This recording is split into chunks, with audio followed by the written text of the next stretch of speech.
In my last video, I discussed the EU's efforts to manage foreign interference during the European elections. Now that the results are in, it is evident that anti-European and somewhat pro-Russian parties received a significant support.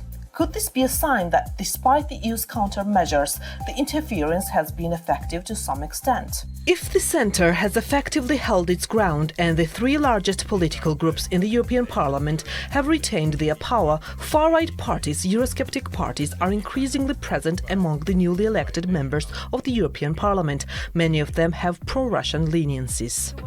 The biggest winner among far-right groups has been Marine Le Pen's National Rally. Recent history recalls that her party has advocated closer ties with Russia and criticized EU sanctions against Moscow. The party won 12 seats in the 2024 European elections, bringing its total to 30. Another party known for its pro-Russian stance and opposition to EU sanctions is the Alternative for Germany, which increased its representation in parliament by 6 seats to a total of 15 MEPs.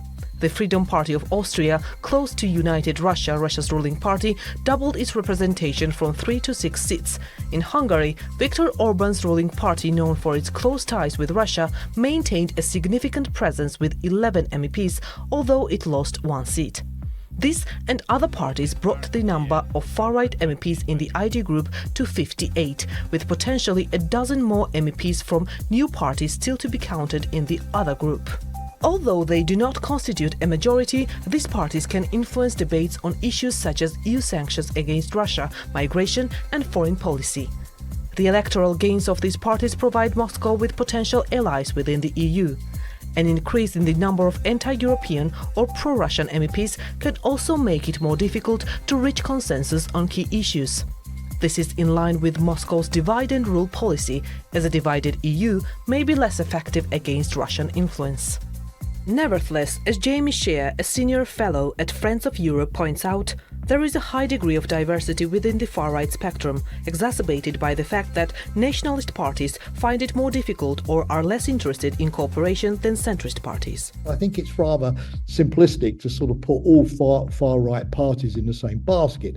You know, some are pro-Ukraine, some are pro-NATO, some pro-United States, others more pro-Russia, more isolationist. Some support the free market, others are more corporatist. Some want to work within the system, others want to overthrow it from outside. They're not all the same. The influence of these parties in the European Parliament will be closely watched both in Europe and in Russia.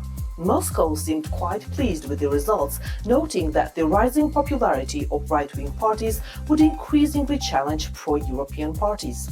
Russia's state media pointed out that the increase in the number of MEPs opposed to sanctions could lead to a weakening of the EU's anti-Russian stance.